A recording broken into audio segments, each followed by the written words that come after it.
Hello friends, आपका Bhokaal official channel में आपका स्वागत है। हम आज पढ़ेंगे समांतर श्रेणी के यन पदों का योगफल का फार्मूला, जो कि आपको जानना बहुत अति आवश्यक है, क्योंकि ये हर एग्जाम में पूछा जा रहा है। यूपी बोर्ड हो, सीबीएसई बोर्ड हो, चाहे कॉम्पिटेटिव एग्जाम एनडीए हो, कोई भी एग्जाम में आपको ये जरूर देखने को मिलेगा। इसलिए हम लेकर आए हैं समांतर श्रेणी के यन पदों का योगफल ज्ञात करने के लिए फार्मूला, क्योंकि ये दूसरा पार्ट है। पहले पार्ट में हम यानवा पद ज्ञात करने के लिए बताए थे, उस पर न्यूमेरिकल बताए थे। यानवा पद अंतिम से क्या फार्मूला होता है, ये सब हम आपको बता चुके हैं। चलिए आज हम पढ़ेंगे समांतर श्रेणी के यन पदों का योग ज्ञात करने का फार्मूला। ठीक, चलिए चलते हैं हम। अगर हमारा वीडियो आपको अच्छा लगे तो इस चैनल को लाइक, सब्सक्राइब एंड शेयर अवश्य करना। चलिए चलते हैं।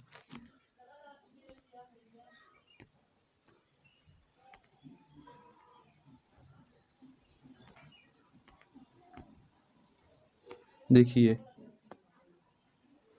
समानांतर श्रेणी के यन पदों का योग, इंग्लिश में से sum of n terms of n AP, यानी sum of n terms of n AP, यानी समानांतर श्रेणी की यन पदों का योग। इसको इंग्लिश में sum of n term of n AP बोलते हैं। ठीक, समानांतर श्रेणी के यन पदों का योग का क्या प्रतीक होता है, समानांतर श्रेणी के योगफल का क्या प्रतीक होता है, यह हमको बताएंगे। ठीक, यन पदों का योग को किससे व्यक्त करते हैं ये भी बताएंगे। इसका प्रतीक क्या होता है? प्रतीक होता है यन। इसे यन पदों का योग कहते हैं। ठीक, इसे यन को यन पदों का योग भी कहते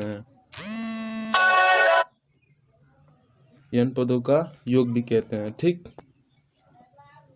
चलिए चलते हैं हम अपने अगले फार्मूला पर। ठीक, अगला फार्मूला क्या है? यन पदों का योगफल का फार्मूला है। हाँ, तो चलते हैं हम अपने समांतर श्रेणी की यन पदों के योग वाले फार्मूला पे। ठीक, देखिए क्या होता है योग वाला फार्मूला, क्या होता है?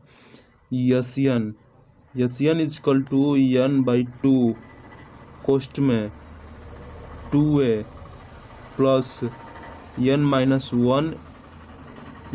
One into D. यही होता है यन पदों का योग का फार्मूला होता है।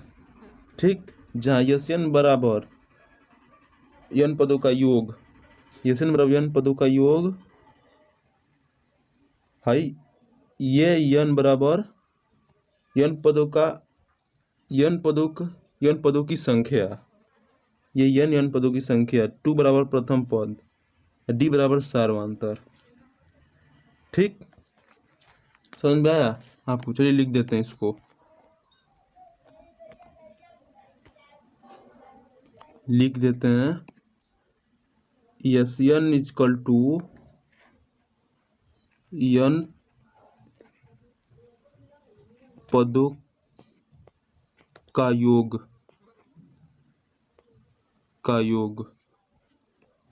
यन इजकल टू पदों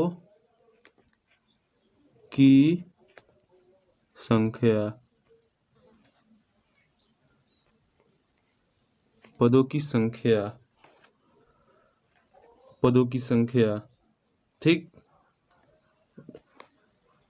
ए इजकल टू प्रथम पद, d equal to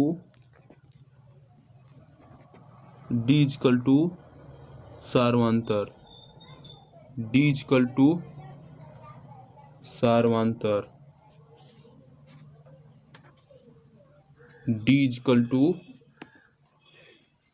सर्वांतर, d equal to सर्वांतर। ठीक, यही होते हैं। आपको याद रखना है यही 4 प्रतीक हैं। यस एन बराबर एन पदों का योग, एन बराबर एन पदों की संख्या, ए बराबर प्रथम पद, डी बराबर सर्वांतर। इसी पर न्यूमेरिकल बहुत पूछे जाते हैं। ठीक, चलिए चलते हैं आगे।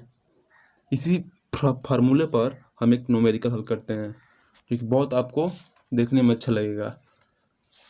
आसान है, आप खुद हल कर देखिएगा। चलिए चलते हैं अगले फार्मूला पे अपने। देखिए, एक श्रेणी दिया है, श्रेणी दिया है हमें 3, 8, 13, डैश 28 पदों का योग ज्ञात करना है। 28 पदों का योग, 28 पदों का योग ज्ञात कीजिए। ठीक, 28 पदों का योग ज्ञात करना है। ठीक, इसमें हमको इस श्रेणी में जो आपको श्रेणी दिख रहा है, इसमें हमको क्या क्या दिया है आप खुद देखिए। क्या क्या दिया है, अपने आप लगाने का प्रयास कीजिए, तभी आएगा, तो नहीं आएगा। चलिए इस प्रश्न को हल करते हैं। इस श्रेणी में क्या क्या दिया है देखिए। इस श्रेणी में जो पहला पद होता है वो ए इक्वल टू 3। ठीक, इसी पद को प्रथम पद कहते हैं। और इनके जो अगले वीडियो में बताए थे, D equal to A2 minus A1, जो सर्वांतर ज्ञात करने के लिए फार्मूला होता है। दूसरे पद में से पहले पद को घटा देंगे, जो कि डी का मान ज्ञात हो जाएगा हमें। कैसे ज्ञात होगा, चलिए देखते हैं। ठीक, चलिए ज्ञात करते हैं। दूसरा पद 8 है और प्रथम पद 3 है। 8 में से 3 जाएगा, 5 बचेगा। ठीक, यही डी का मान हो गया। डी का मान निकालिए, ए का मान निकालिए। अब क्या निकालेंगे हम? अब यन, हमको यन का मान ज्ञात करना है। अब हमको यन निकालना है। इसी से इसमें यन दिया है, देखते हैं कहाँ पे यन दिया है। जो 3, 8, 13, के 28 पदों का योग, 28 पदों का योग मतलब पदों की हमको संख्या दे दी गई है। N equal to 28, n equal to 28 दे दिया गया है। तो हमें क्या ज्ञात करना है? यन यन पदों का योग ज्ञात करना है। ठीक, चलिए हल करते हैं इस फार्मूला को, सवाल को हल करते हैं। यन इक्वल टू होता है n/2 कोष्ठ में 2a plus n-1 into D, n-1 into D. यही फार्मूला होता है। इसी फार्मूला पे हम रखेंगे अपने सवाल को। चलिए रखते हैं। यन हमको ज्ञात करना है। ठीक, यन का मान दिया है 28, ठीक, बाई 2 कोष्ठ में 2, ए का मान दिया है 3 प्लस यन का मान दिया है हमें 28 -1 टू डी का मान दिया है हमें 5।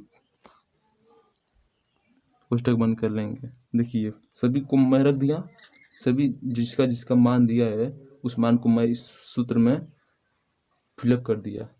अब इसको हल करेंगे। 2 से 28 को हटाएंगे, 2 1 कम 2, 2 चौके 8, 14 आ गया। 28 में के को हटाएंगे, 27 आ गया। 3 में 2 से गुणा करेंगे, 3 दूना के 6 हो गया। चलिए अगले अपने स्लाइड पे चलते हैं। यन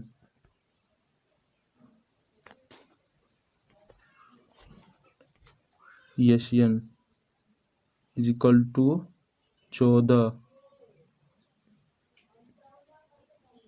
6 हल कर मैं कर रहा हूँ। 6 27 इंटू 5, 27 इंटू 5। फिर अब इसको मल्टीप्लाई कीजिए, इसको गुणा करेंगे 135 आएगा प्लस 6 कोष्ठक बंद इंटू 14। अब इसको जोड़ेंगे 141 आएगा। 14 इंटू 141, इसको गुणा करेंगे, क्या निकल कर आएगा? मान क्या निकल कर आएगा? यशियन इज इक्वल टू हो जाएगा 1974। यही हो जाएगा हमारा यशियन का मान, यही होगा n पदों का योग। ठीक, जो कि n पदों का योग को इस तरह भी लिख सकते हैं, यश 28, जो कि हमें n का मान दिया है ना, n का मान दिया है, इसको हम n की जगह पर रख कर 1974 लिख सकते हैं। यही होता है हल करने का सुटेबल फार्मूला। ठीक, चलिए अब चलते हैं अगले फार्मूला पे। अगला फार्मूला देखते हैं क्या दिया है। ठीक, देखते हैं अगला फार्मूला। चलिए चलते हैं हम अगले फार्मूलास पर। अगले फार्मूलास क्या दिया है देखते हैं। दिया गया है समानांतर माध्य।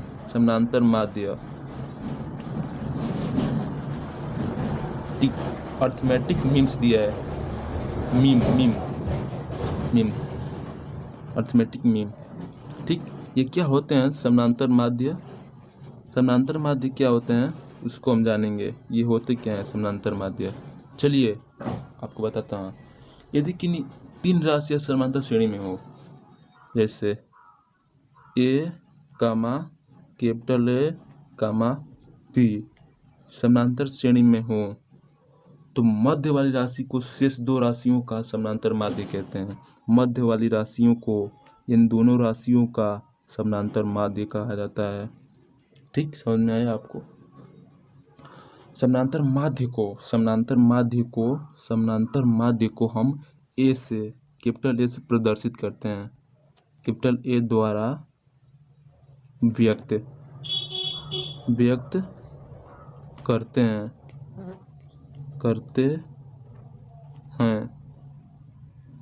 ठीक, कैपिटल ए द्वारा व्यक्त करते हैं। ठीक, अब देखते हैं आगे। माना 2 संख्या ए तथा बी हैं। ठीक, माना 2 संख्या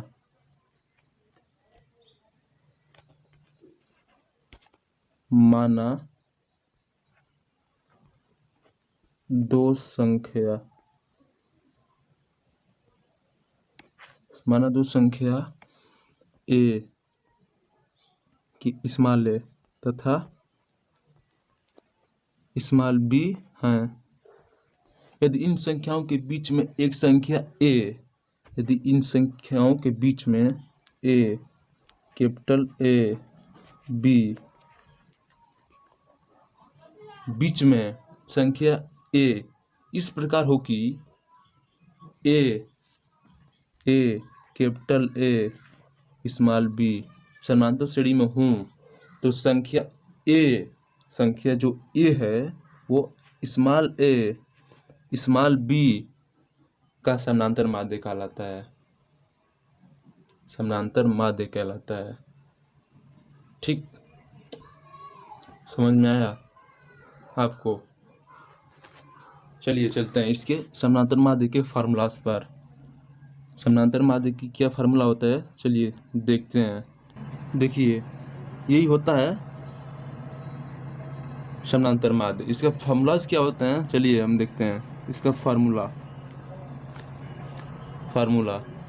समानांतर माध्य इक्वल टू होता है, समानांतर माध्य को हम कैपिटल ए से व्यक्त करते हैं, तो capital A equal to A plus B by 2। Capital A equal to A plus B by 2 होता है। समझ आया? मैं पहले ही आपको बताया था, small A into capital B, ना capital A comma small B. जो कैपिटल ए होता है स्मॉल ए स्मॉल बी का योग का आधा होता है। ठीक, जैसे में ये लिखा है ए प्लस बी का 1/2, इसी का आधा होता है समानांतर माध्य, जो कि आपको फार्मूला, आपको इस पर न्यूमेरिकल भी देखने को मिलेगा। ठीक, याद रखिएगा, बहुत इंपॉर्टेंट से फार्मूलाज हैं। ये भी सिद्ध करने को भी दे देता है समानांतर माध्य। ज्ञात कीजिए कि ए बी सी एक समानांतर माध्य में है, तो इसी फार्मूला का यूज करेंगे। किस तरह दिखाएंगे कि समानांतर श्रेणी में है। समानांतर श्रेणी को सिद्ध करने के लिए समानांतर माध्य का उपयोग किया जाता है। ठीक, चलिए चलते हैं हम इसके न्यूमेरिकल पर। न्यूमेरिकल देखिए, यहाँ पे न्यूमेरिकल है, दिया गया है हमें दिया गया है यदि 40 कामा ए कामा 160 के मध्य यन समानांतर माध्य, यन मत कीजिए, केवल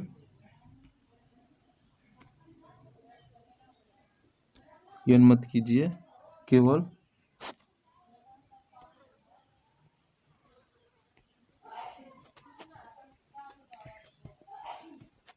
समानांतर माध्य कीजिए। इसके बीच का समानांतर माध्य क्या होगा, देखिए इसके बीच का समानांतर माध्य क्या होगा। सूत्र आपको पता है, कैपिटल ए इक्वल टू होता है, ये दिया गया है स्मॉल ए, ये दिया गया है स्मॉल बी, ये दिया गया है कैपिटल बी, तो कैपिटल बी बराबर ए प्लस बी बाई 2।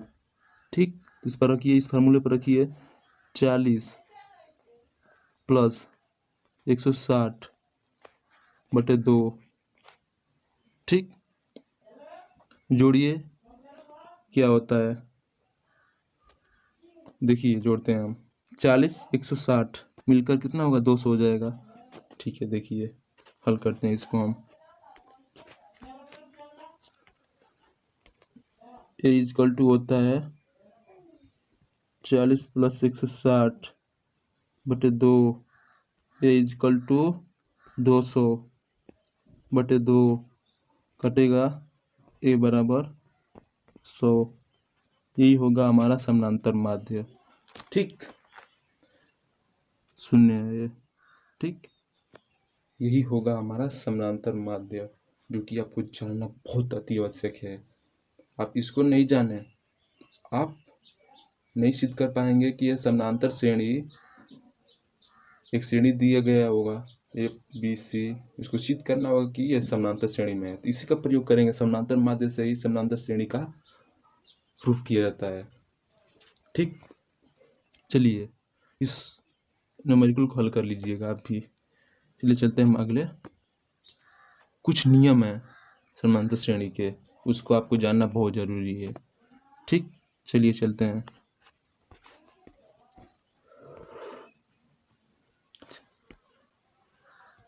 देखिए यहाँ पे दिया गया है, समानांतर श्रेणी में क्रमागत पदों का चयन, समानांतर श्रेणी होता है उसमें क्रमागत पदों का चयन किस तरह किया जाता है उसको हम बताएंगे। ठीक, देखिए पहला नियम क्या दिया है, समानांतर श्रेणी में 3 क्रमागत पद a minus d a plus d, इसी को आपको याद रखना है। अगर कोई सवाल में कह दिया समानांतर श्रेणी के तीन क्रमागत पदों का योग क्या कीजिए, ज्ञात कीजिए, तो आप ये मत लिखिएगा ए plus D, a plus 2D, A plus 3D, A plus 4D, ये नहीं करेंगे, ये करेंगे तो गलती हो जाएगा। ठीक, आपको याद रखना है क्रमागत 3 पदों को यही होता है, इसको याद कर। बहुत इस पर न्यूमेरिकल आते हैं, पूछते हैं बहुत न्यूमेरिकल। ठीक, अब दूसरे नियम को देखते हैं। समानांतर श्रेणी में 4 क्रमागत पद a minus 3D, A minus d, a plus D, A minus 3D, ये 4 पद होते हैं। जैसे ए माइनस 3D हो गया, ए माइनस डी हो गया, ए प्लस डी हो गया, ए माइनस 3d हो गया। आपको याद करने का एक सिंपल फंडा है, इधर से माइनस 3d जाएगा, इधर से प्लस 3d आएगा, ए प्लस 3d आएगा, फिर इधर से ए माइनस डी जाएगा, उधर से ए प्लस डी आएगा। देखिए कितना अच्छा तरीका याद करने का। ठीक, अब ये इसको याद कर लीजिएगा। अब देखिए पाँच समांतर श्रेणी में 5 क्रमागत पद a minus 3d, A minus D, इसमें ए भी शामिल कर लीजिएगा। एकदम वही है, जो 4 है ना वही 5 भी है, केवल इसमें ए शामिल कर लेना है। जैसे में 3 minus A minus 3d, A minus d, a plus D, A minus A plus D, A minus A plus 3d। देखिए यहाँ पे लेते हैं, बहुत आपको इम्पोर्टेंट पॉइंट है ये। ठीक, अब देखिए हम 6 किसी श्रेणी में इतना कोई सवाल इतना बड़ा दे देता है कि हम उसको जान नहीं पाते हैं ये क्या कह रहा है। ठीक, देखिए इसमें क्या करना है आपको, देखिए दिया गया इसमें समानांतर श्रेणी में 6 क्रमागत पद, 6 क्रमागत पद देखिए, ए minus 4d, A minus 3d, A minus d, a plus D, a plus 3d, A plus 5d लेते हैं। अगर 6 क्रमागत पद पूछ दिया, ए minus 4d, A minus 5d, A minus 3d, A minus d, a plus D, a plus 3d, A plus 5d को लेते हैं हम। 6 पूछ दिया तब। अब देखिए इसमें नोट दिया है, एक नोट क्या दिया है, यदि विषम संख्या में क्रमागत पद, अगर कोई विषम संख्या 1, 3, 5, 7, 9, 11 दिया है, विषम संख्या दिया है। ठीक, विषम संख्या में क्रमागत पद लेते हैं तब मध्य पद ए तथा सर्वांतर डी होता है। मध्य पद, इसमें जो बीच वाला पद होता है, इसमें देखिए इसको हटा दीजिए, 11 को हटा दीजिए। ठीक, 11 को हटा दीजिए, इसको लीजिए 1, 3, 5, 7, 9 ले लिए आप। देखिए इसमें जो मध्य पद 5 है, ये प्रथम पद का काम करता है। कब काम करता है, जब यह विषम श्रेणी हो, 1, 3, 5, 7, 9 रहेगा तब। मध्य पद मतलब बीच वाला पद, ये ए का काम करता है। ठीक, तथा सर्वांतर डी होता है। सर्वांतर तो उसी तरह निकालेंगे, 3 में से 1 घटाएंगे, 5 में से इसको घटाएंगे, इसमें से ये घटाएंगे, इसमें से ये घटाएंगे, सर्वांतर सेम नहीं रहता है, केवल हमारा प्रथम पद चेंज होता है, वो भी किसके लिए, विषम संख्याओं के लिए। ठीक, अब देखिए सम संख्या के लिए क्या होता है, यदि सम संख्याओं में क्रमागत पद लेते हैं तब मध्य पद ए माइनस डी व ए प्लस डी, जैसे 2, 4, 6, 8, 10 हो गया। तो क्या होता है, देखिए क्या कह रहा है, क्रमागत पद लेते हैं तब मध्य पद ए प्लस डी, मध्य पद ए प्लस डी, जो मध्य पद होता है, इसमें मध्य पद कौन होगा, इसमें 6 को मध्य पद लेते हैं। मध्य पद इसमें जो सर्वांतर होगा, ये 2 माइनस A1, मान लो 2 आ गया सर्वांतर, जो मध्य पद होगा उसमें से 2 घटा लेंगे। वही कह रहा है प्रथम पद, जो मध्य पद को प्रथम पद कहेंगे ना, इसमें भी समांतर श्रेणी में भी इसमें से 2 को घटा लेंगे, वही प्रथम पद बनेगा। लिए दूसरे इसी स्लाइड पे दूसरे इसी को समझाते हैं हम। जैसे हम देखिए 2, 4, 6, 8, 10 है, इसमें मध्य पद बन रहा है 6।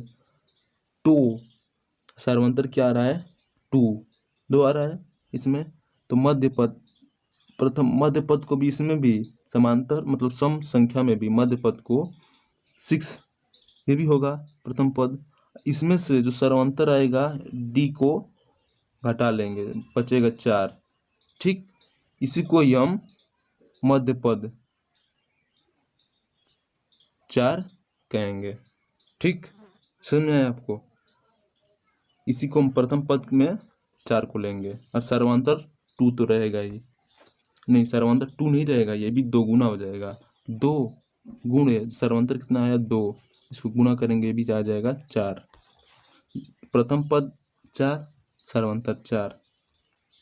ठीक, अब इसी को याद कर लेंगे। सम संख्या के लिए, विषम संख्या के लिए, विषम संख्या के लिए जो मध्य पद होता है वो एक काम करता है, और सम संख्या के लिए जो मध्य पद होता है उसमें जब तक डी को नहीं घटाएंगे, तो डी को घटाएं या नहीं जोड़ेंगे तब तक आपको प्रथम पद नहीं मिलेगा।